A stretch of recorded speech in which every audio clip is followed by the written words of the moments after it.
Called to, yeah.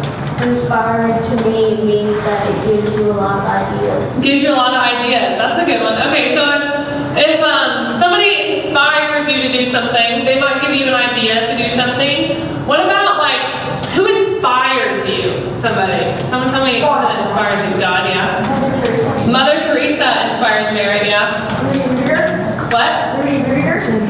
Rudy Rudiger. I don't know who that is. But I probably should. Yeah. Yeah. Another person that inspires me was Saint Teresa. Saint Teresa, awesome. So I have a friend who really likes history, right? And she's like obsessed with history. She wears history t-shirts. She has a George Washington little medallion thing that she wears on her necklace. She really likes like George Washington and history. So these people in history, they inspire her because she wants to one day work in politics, right? Or like something like that. She wants to do something with history. She wants to teach history because she loves it. It inspires her. So me, I might get inspired by like a beautiful mountain. I'm like, man, I see that beautiful mountain. I want to do something about it. And I want to go climb it, okay? So there's a lot of different ways to get inspired. I might get inspired by a mountain and be like, I have to conquer that. I gotta go climb that mountain. I have this like secret dream down deep inside of me that I want to climb Mount Everest, which will probably never happen. But I want to do it. You can do it. I can do it. Okay. Okay, so Jonathan might have some pictures for me. Does he have some pictures for me? Oh, he doesn't. Does he have some pictures? No way. Dang it. I don't know. Maybe. Okay, well he'll show you in a little while if I do, if he does. But I was just going to show you some things that inspire me. One of which is actually Mother Teresa, so you got the point there.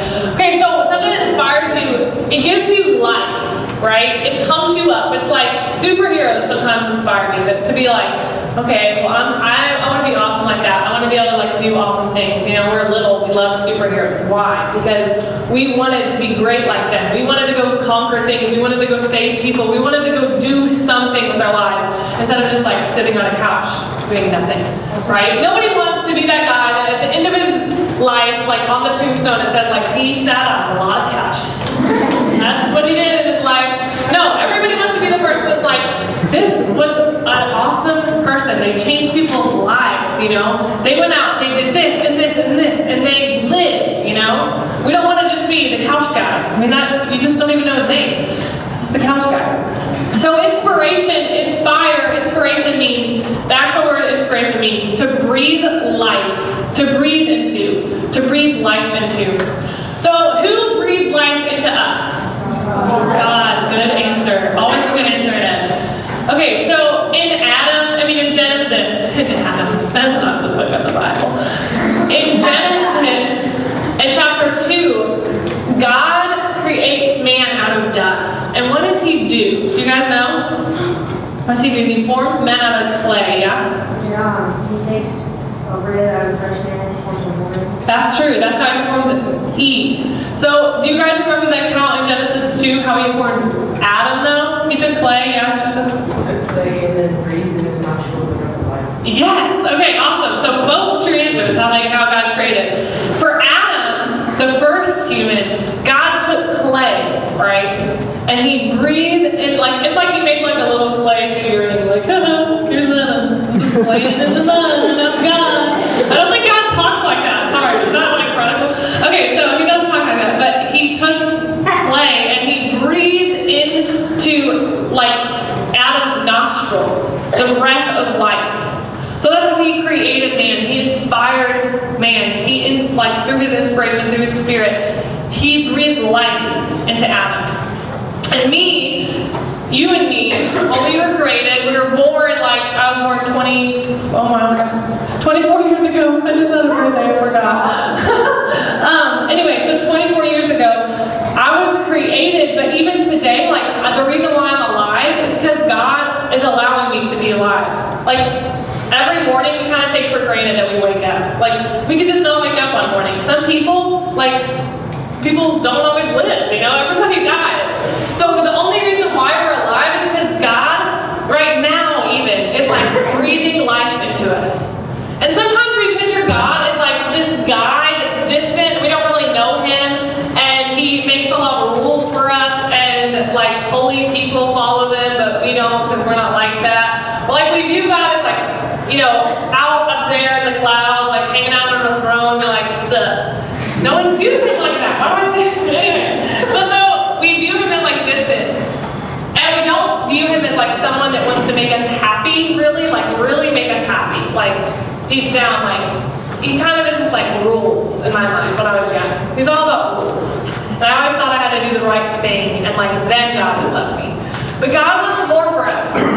We talked about before in Ed from John chapter 10 that Jesus came to earth. And he came to give us life. He says, I came that they might have life and have it abundantly. So Jesus came here to give us abundant life. Like he wants us to go climb that mountain. He wants us to go like see beautiful things. He wants us to have a like intense radical life. He wants us to be happy. He wants us to be inspired. And he wants to inspire us. He wants to breathe life into us. He wants to change our life. He doesn't want our life to just be dull. Like Jesus and being dull just doesn't work. He doesn't want our life just to be like normal. He wants our life to be radical and different and do amazing things. Like Mother Teresa. Like I wanted to show a picture of you guys to you guys. She like serving these people that are just so hungry. You know, like she did an amazing thing. Oh wow, that was really weird how you did that all of a sudden. Can we show the other pictures? Oh. Anyway, that was Mother Teresa. I have a niece, and I just recently had her. I don't know, my brother and sister just recently had her baby. So I'm obsessed with my niece. So right now, she is like, inspires me. So every morning, guys, isn't she cute? She's so cute!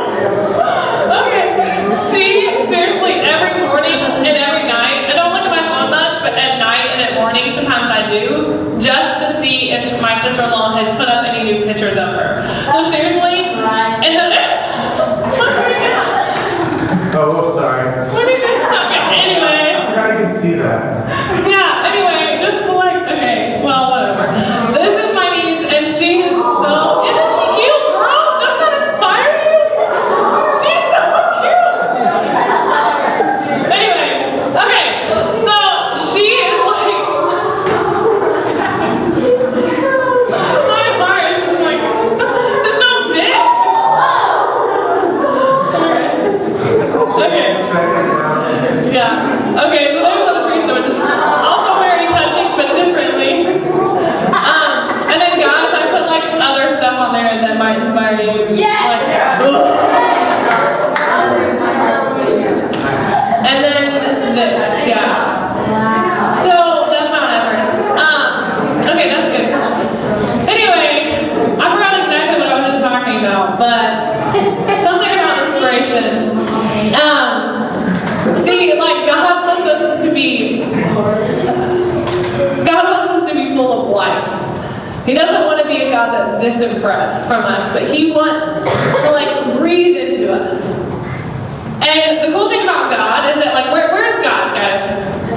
Everywhere. So where is God right now? So God right now is here. If God is everywhere, where is God right now? Here. So everywhere we go, God is here. Like God is here.